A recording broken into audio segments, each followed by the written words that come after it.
have gone ahead and I have seam finished my shoulders on my front and my back, and my side seams on my front and my back.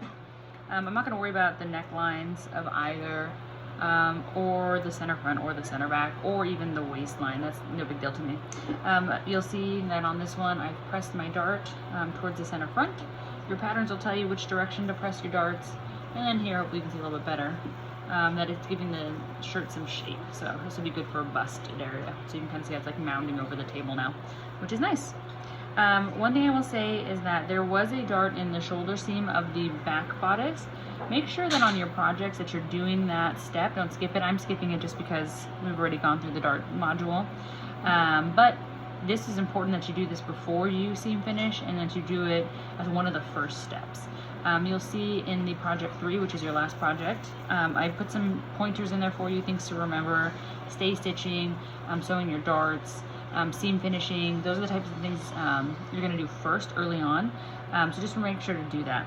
What I'm going to do is I'm going to just kind of eliminate that dart and just kind of ignore it, just so that I can focus on mainly just the set-in sleeve of the sample.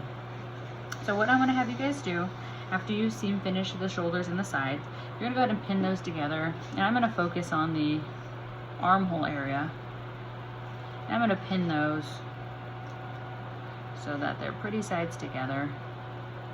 And again, this is kind of larger, the back is too big, but had I done my dart, had I actually sewn my dart together, you'll see that now they're the perfect size. So I'll go ahead and kind of just fold my dart out, that way they're the same size. You don't have to do that, you can just trim away the excess of the back shoulder seam, or you can sew it, it's really up to you. We're only concerned about the armhole, so right now I'm just kind of doing what I need to get those to fit. We're just concerned with just this armhole area. Now your side seam should match pretty spot on, so I'm going to match those pretty sides together. Make sure that your seam finish edges are touching, or your raw edges. So if they're touching, they should look nice and flush, and again, it should fit pretty well. It should be pretty matched. Okay, so now I've got my pins in there.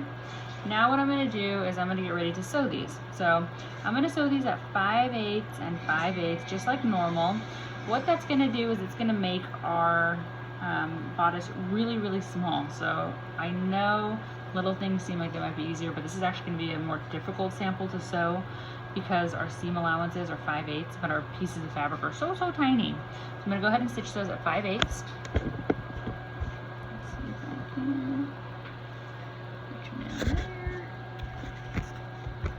Okay.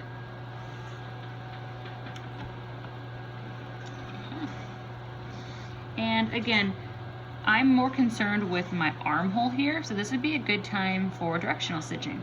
So since I don't really care about the neck, I'm going to go and flip this over, and I'm going to start with the armhole, and I'm going to work my way up towards the neck. Because again, when we're directional stitching, we're concerned about, certain areas, and so I'm concerned with my armhole. So I'm going to start at my armhole, stitching 5/8. And I have my little dart created in the background here. Again, if you guys don't have that, that's totally fine. You guys can just either remove it from the shoulder seam, or you can just sew them a little separate, a little different. It'll be a little bit larger. And another. Go ahead and cut my threads nice and short. And you'll see that now I have my front to my back. Again, the neckline really doesn't matter because that's just kind of for show. But my seam, I'll press that open in just a minute here, my shoulder seam. It's got the placement for that dart there, and then I kind of folded over so that it would catch so they're the same size. And then I need to do my sides. And again, I'm worried about my armhole, so I'm going to start at my armhole, and then I'm going to work my way to the hem of the bodice. So again, 5/8, because that's what we're used to. And it's regular, so I'm back stitching to start and to finish.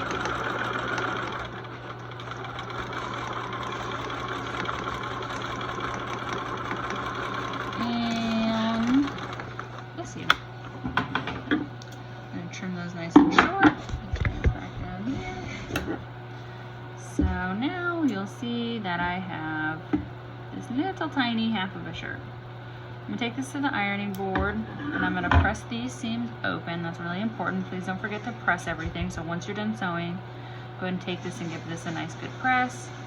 Take this and give this a nice good press. And if I turn this pretty side out, it's, you know, a little hard to see, but this is a tiny, tiny, tiny little half of a shirt. And this here is the armhole. So this is where you would stick your arm through.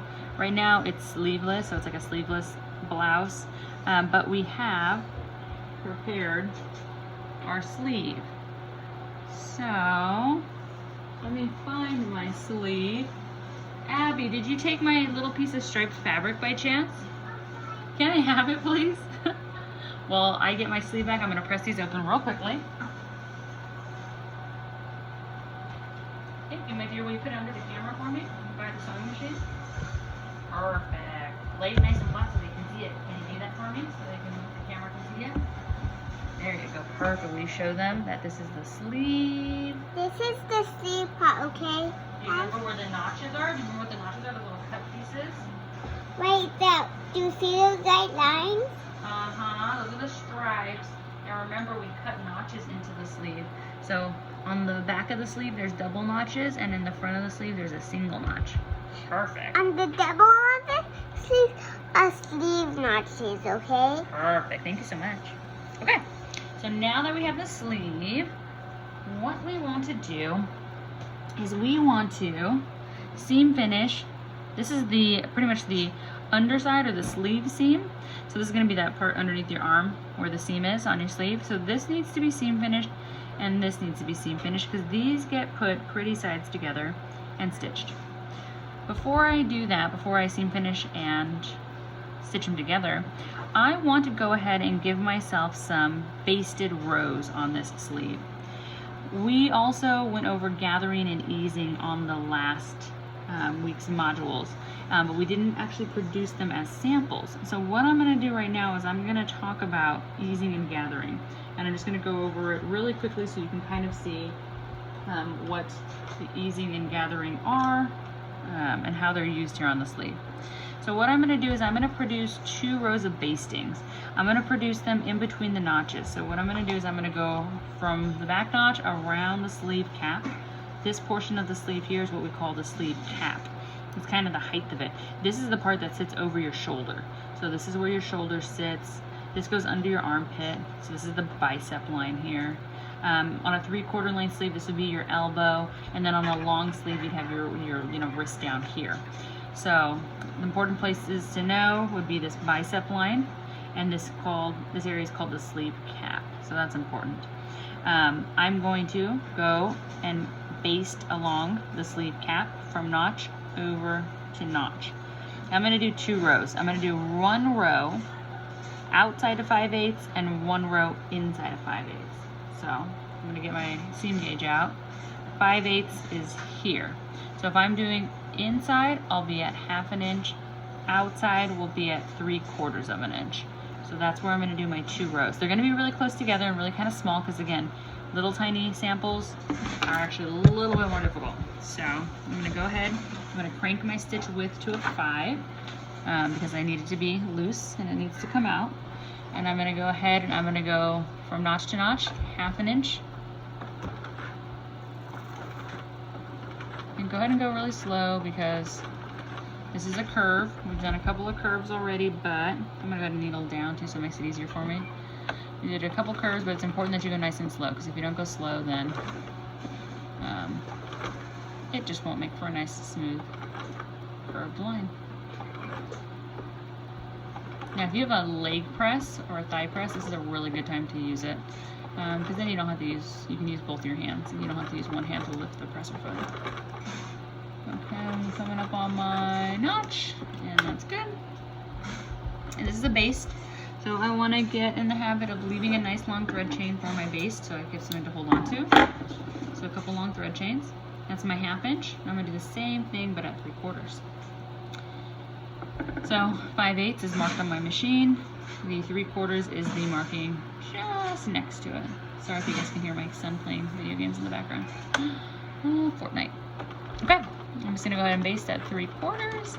And again, go nice and slow. Use that leg press if you have it, or just use that pivot method where you needle down and rotate. Very curvy. This is a very tall sleeve cap, and the reason for that is really for the sake of the samples, so it gives you an idea of a really difficult set-in sleeve. Okay, now I'm at my other notch. I'm going to lift this up. Give myself a nice long thread chain. And I have my 2 rows of bastings. That will make this a lot easier to ease. So this is a set-in sleeve, and it utilizes easing. We went over easing in the last week's module. Easing is when you take something that's either a little bit bigger and you make it the same size, or if you take something that's a different shape and you fit it into a different shape. So what I have here is on my bodice, I have a hole. It's almost like an oval, kind of like a circle oval, okay? So pretty round. And then I have this weird sleeve cap. So I have this weird top of the sleeve. It's definitely not the same shape as this hole right here. So we're gonna use easing to help me get this sleeve to fit into this hole. And that's why this is called a set-in sleeve. We're gonna finish the sleeve. I'm gonna go ahead and I'm gonna seam finish my sleeve seam. I'm gonna put them pretty sides together. I'm gonna stitch them at 5/8. And then I'm going to take this finished sleeve after it's seamed, and I'm going to set it into this finished little bodice. And that's why it's called a set-in sleeve. A set-in sleeve is used when your sleeve cap is pretty high. So see how this is a pretty tall sleeve cap? Sometimes your sleeve cap is really, really shallow. So you may have a sleeve cap, and I'll kind of draw it on here. Oh, I don't know, that looks something like this. Way shallower, nowhere near as high or as deep as that cap. This would be something that you could use the shirt sleeve method. And that's a method that you'll learn in intermediate sewing. So right now we're learning the set-in sleeve. And again, that's the process of taking a finished sleeve and setting it into a finished bodice using the easing method that we did last week. So I'm gonna go ahead and seam finish these real quickly, and then we'll move on to setting the sleeve in.